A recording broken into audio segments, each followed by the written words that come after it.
Third phase of moon. We just received photos from Ed that we're going to be sharing exclusively right here at Third Phase of Moon. We're going to share incredible encounters from around the world, all the way from Johnson's Atoll and from the United States. Incredible close encounters with aliens, UFO sightings. Third Phase of Moon is the place to share your stories. You're sharing it with the world. Disclosure is in your hands. We want people out there that have a UFO experience. You don't always have to have photos or incredible video. Your testimony is just as important. Evidence, eyewitness accounts. What we want is people to videotape themselves for 3 to 5 minutes, get some good audio, get a good video, good lighting, and share your story to us so we can share it to the world on Third Phase of Moon. We're working on a documentary. We want to document, get people's testimony in a collective source, get it in a documentary, individual encounters from around the world. What better place to do that in Third Phase? Let's get to callers right now. Let's go to our backyard. Somebody's calling in from Hawaii, 808. Welcome to Third Phase of Moon. Tell us your name. Aloha, Janet Carolesson, calling from the island of Maui, Hawaii. Hey, Janet, welcome to the show. Thank you for answering my call. I was in Johnson Atoll from December 95 till February of 97. And I don't know if you know what it is. It's a place where during the height, they destroyed chemical weapons. It was a military base, and I was civilian working for the military. So I got a job there, and I followed my boyfriend. And so no one can go there. You have to, clearance to get there. So there I was, and the moment I landed, a guy came over, and he ran up to me, and I was sitting on a park bench, trying to figure out what to do. And he said, welcome, you've landed on a joint UFO ET military base. Now, he didn't know me from Adam. There was a bunch of people arriving. I just happened to be sitting there, and it was very strange. And I said, oh, really? And he didn't know that I had experiences, or did he? That was a mystery. But when I was on the base for about a year into my contract, I had taken a lover, and we were making love. We looked at it and we went, oh, we saw the smoke detector, and we realized that that's not just smoke detector. They were watching us. We didn't know who it was. We just realized we were being recorded, and that within 24 hours of having that awareness, we were both taken out of our beds.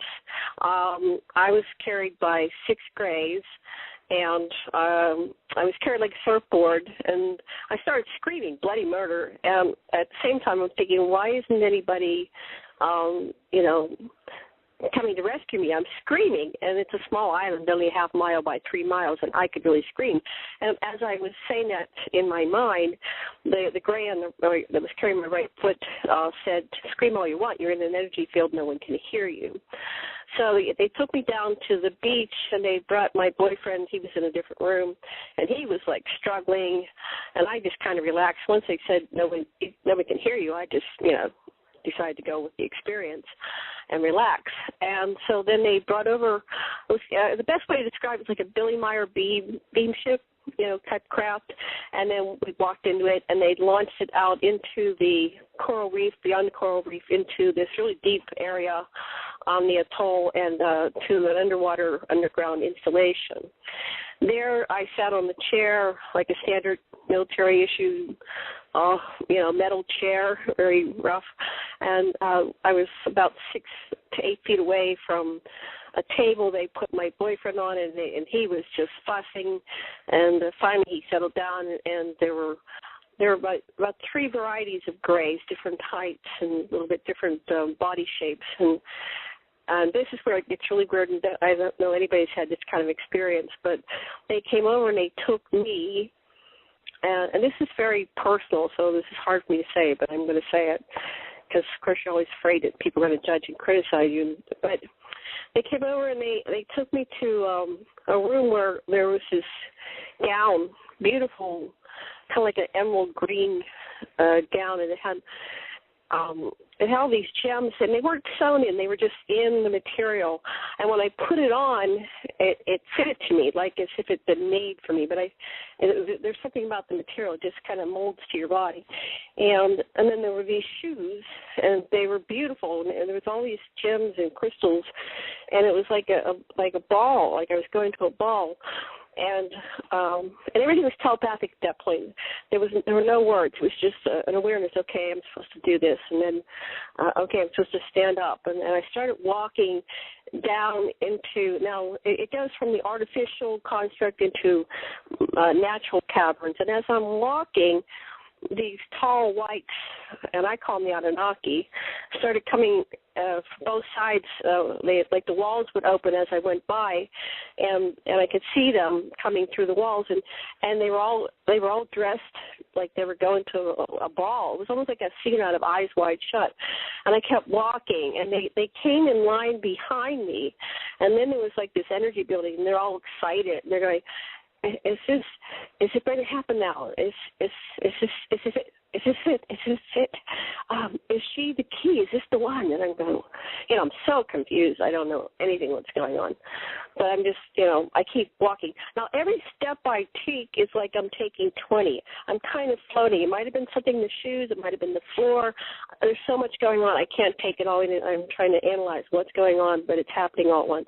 Finally, I get to this very large cavern, huge, and there's natural illumination. There's no light fixtures. It's all very beautiful. It's something out of like a Spielberg film, And I'm standing in front of a giant wall that's solid obelisk, that dark, glossy black, and there's a light that comes from somewhere up above it. It makes a perfect circle, and as I stand there, then everything stops. All the it's not even telepathic noise kind of stops. And this is where it gets really weird. But I've talked to a lot of people about this since, and it does make sense. So suddenly the wall dissolves. It's almost like it just disintegrates, but it kind of breaks into its molecular structure as it dissolves. So you can see it fizzle out. And there's these huge feet, and we all start staring at these feet, and suddenly the being that's in this big cavern in front of that was behind the black wall sends a avatar itself. So it's a perfect height. It's my height. And so I'm able to look at, and it's female in energy, look at this being face to face, eye to eye. And I'm looking at her, and she's the shape of a dragon. And it's a small representation of her full form. And then the telepathic communication starts going at light speed, and it's almost like there was I estimate there was about 1,000 Anunnaki tall whites. They range from, they were all taller than me. I'm 5'2". They were all taller than me, but they started at I'd say 6-something, 6'2", 6'3", all the way up to about 14 feet tall. The taller ones were way behind me, and I think they kept behind me to not overwhelm me, with their height, because it was all just too unreal. And they were very aware to not frighten me.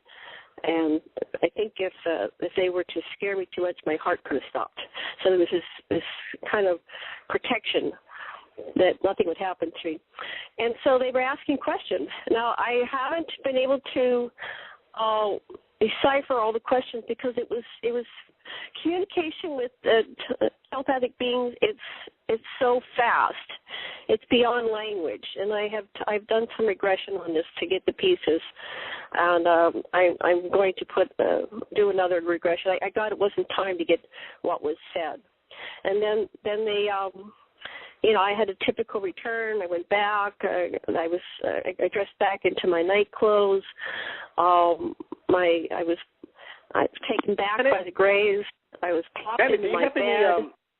I know the Johnston's Atoll is in the middle of the Pacific. It's a strange island. It looks straight out of like Area 51. It's abandoned now as far as the looks of it from Google, but in your time when you were working there, it was very active. And then they said, "Welcome to the UFO." And what did this man? Was he And do you think it was a UFO alien base that was going on over there, and you were kind of like maybe some kind of experiment that was going on over there? That's what this man who came to me said within the first 10 minutes of being on the island. I had to go through intake and get through their procedure, but then, I was taken over to where I was going to live. My boyfriend, I was told that my boyfriend, I followed my boyfriend there. He got me the job. They said he'll be here in a few minutes. So I was just sitting there waiting, and then this guy came over and said that he looked human. He was totally human. I never saw him after that. But what was really strange is I went over as a data entry clerk, right? I just got a job. Before I knew it, I am promoted without even, really trying anything to the president's office right across the hall from the commander of the entire island. So, and for at least an hour every day, I was talking to the second in command. He would call me into his office and just have these chats with me. So they were monitoring me very closely. See, because I'm an experiencer, contacting experiencer, and I've had it since the crib. So they knew who I was, and they were monitoring me the entire time. So, Janet, when you, I know you're in Maui. It's only a hop, skip, and a jump over here to the Big Island. If you ever do come over to the Big Island, we sure would like to, if you would come forward and we could maybe film and document your case in more detail. Would you be willing to do that? Oh, I'd love to come over. The Johnson's Atoll is, there's a lot of mystery behind it. What was going on over there? It sounds like you have some maybe insight that's going to blow the lid off of what's going on. I've never heard of it being used as kind of an ET experimental project. Well, they're not going to announce it. But there was a room I walked by every day. I'm a secretary. I end up being the librarian. I'm just doing my normal human stuff, right? I go past this one room. Now, I've had a lifelong experience with telepathic communication, so I know what it feels like. And they had a double blind. When you walk past the door, if the door opened, they just had a barricade there. You couldn't see it. And every time I walked by there, I would go, there's some freaking grays in there. I can feel them. I knew it. I could never tell anybody anything because I knew it wasn't safe. If I would have revealed it, there was a room underneath the main, they called it the jail, and people would get intoxicated and stuff. They said, you do not want to spend a moment there. In fact, people would disappear. They'd go in this jail, and we'd hear a story the next day. Well, they got fired, and they sent them off in the first, plane. They could only get in and out of there through plane or barge. There's no way to get there. So I had to leave after a year. It was just too much. It was too intense. The energy was too much. And once I had that full-on conscious experience, I said I needed to get out of there. So I managed to get out of my remainder of my contract and able to come back to. I was living in Honolulu at the time. But I'd love to share more. There's a lot of stories, and I kept it to myself because who has a life like this? It took 60 years for us to start as a community to come out and start talking about this. So now I feel safe. I am writing books. I have my own blog talk. Like you guys and I talk to all the whistleblowers, but I'd love to share and connect the dots, and we could do a conference. I think it's time for us to do another conference here in the islands, and I'd like to collaborate with you in any way, shape, or form because this is disclosure. What you're doing here is disclosure, and this needs to happen now. The time is right. The time is now. You're exactly right, Janet. Let me ask you, is your boyfriend still with you, and would he be able to participate and share his side of the story as well? Well, that young man, God bless him, he came over, and I did meet him like 5 years after. We didn't stay together.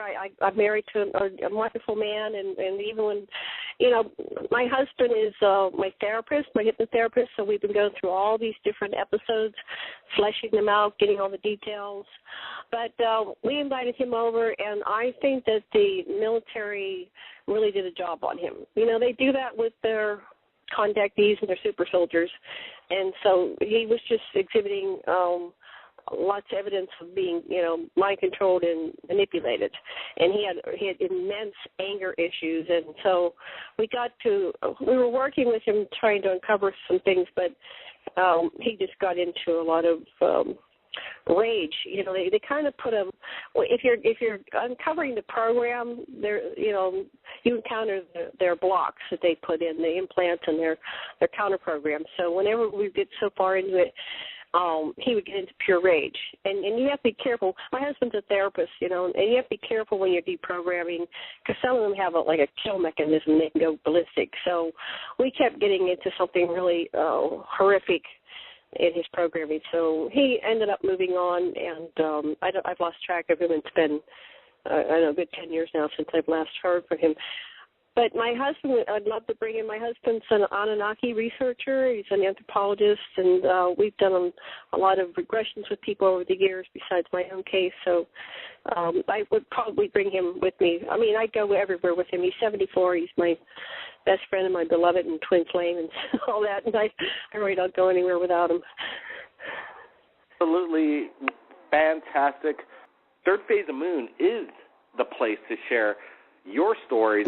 You're sharing it with the world. Disclosure is in your hands. Everybody, keep your eyes on the skies. Have your cameras ready. We're not alone in this universe. My name is Blake Cousins. We'll see you again next time